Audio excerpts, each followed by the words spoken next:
लीजिए सुनिए देवकीनंदन खत्री के लिखे उपन्यास चंद्रकांता के तीसरे भाग का 10वां बयान मेरी यानी समीर गोस्वामी की आवाज में। सुबह को कुमार ने स्नान पूजा से छुट्टी पाकर तिलिस्म तोड़ने का इरादा किया और तीनों अय्यारों को साथ ले तिलिस्म में घुसे। कल की तरह तहखाने और कोठरियों में से होते हुए उसी बाग में पहुंचे। स्याह पत्थर के दालान में बैठ गए और तिलिस्मी किताब खोलकर पढ़ने लगे।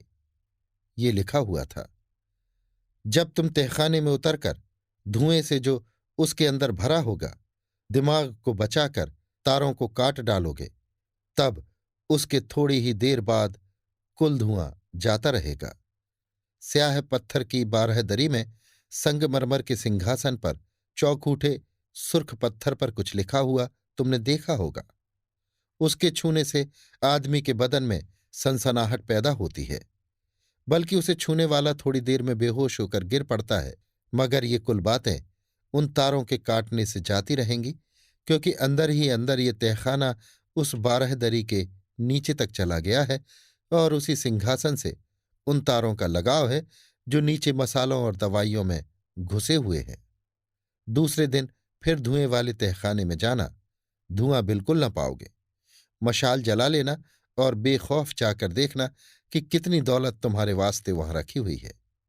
सब बाहर निकाल लो और जहां मुनासिब समझो रखो। जब तक बिल्कुल दौलत तहखाने से न निकल जाए तब तक दूसरा काम तिलिस्म का मत करो। स्याह बारहदरी में संगमरमर के सिंहासन पर जो चौखूटा सुर्ख पत्थर रखा है उसको भी ले जाओ। असल में वो एक छोटा सा संदूक है जिसके भीतर बहुत सी नायाब चीजें हैं। उसकी ताली इसी तिलिस्म में तुमको मिलेगी। कुमार ने इन सब बातों को फिर दोहरा के पढ़ा। बाद इसके उस धुएं वाले तहखाने में जाने को तैयार हुए। तेज सिंह, देवी सिंह और ज्योतिषी जी तीनों ने मशाल बाल ली और कुमार के साथ उस तहखाने में उतरे। अंदर उसी कोठरी में गए जिसमें बहुत सी तारें काटी थीं।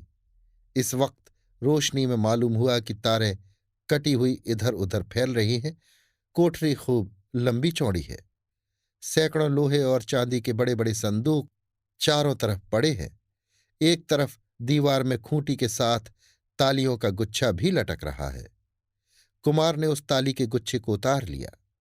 मालूम हुआ कि इन्हीं संदूकों की ये तालियां हैं। एक संदूक को खोलकर देखा तो हीरे के जड़ाऊ जनाने जेवरों से भरा पाया। तुरंत बंद कर दिया और दूसरे संदूक को खोला। कीमती हीरों से जड़ी नायाब कब्जों की तलवारें और खंजर नजर आए।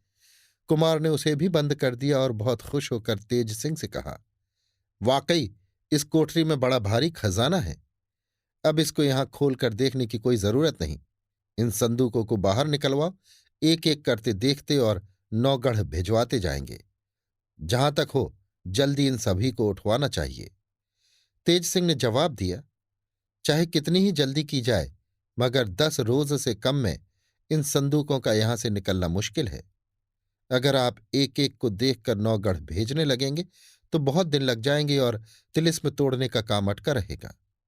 इससे मेरी समझ में ये बेहतर है कि इन संदूकों को बिना देखे ज्यों का त्यों नौगढ़ भिजवा दिया जाए। जब सब कामों से छुट्टी मिलेगी तब खोलकर देख लिया जाएगा। ऐसा करने से किसी को मालूम भी न होगा कि इनमें क्या निकला और दुश्मनों की आंख भी न पड़ेगी। ना मालूम कितनी दौलत इसमें भरी हुई है जिसकी हिफाजत के लिए इतना बड़ा तिलिस्म बनाया गया। इस राय को कुमार ने पसंद किया और देवी सिंह और ज्योतिषी जी ने भी कहा कि ऐसा ही होना चाहिए। चारों आदमी उस तहखाने के बाहर हुए और उसी मामूली रास्ते से खंडहर के दालान में आकर पत्थर की चट्टान से ऊपर वाले तहखाने का मुंह ढांप तिलिस्मी ताली से बंद कर खंडहर से बाहर हो अपने खेमे में चले आए। आज ये लोग बहुत जल्दी तिलिस्म के बाहर हुए। अभी कुल दोपहर दिन चढ़ा था। कुमार ने तिलिस्म की और खजाने की तालियों का गुच्छा तेज सिंह के हवाले किया और कहा कि अब तुम उन संदूकों को निकलवाकर नौगढ़ भेजवाने का इंतजाम करो।